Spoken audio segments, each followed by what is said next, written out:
sa kwarto ngayon kasi papunta kami ng Cebu, pauwi na ng Cebu. Tapos, in-inspection namin yung namin yung life jacket at ganito kung paano ito gagawin. So, ito, ang una.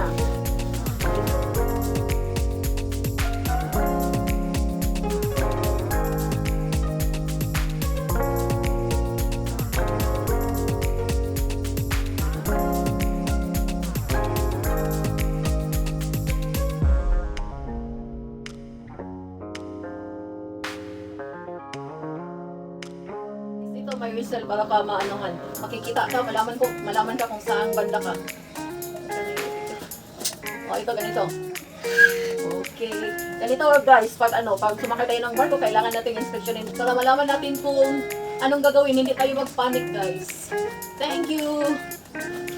Huwag niyong kalimutang i-subscribe at i-like yung Aero TV Mix Vlog.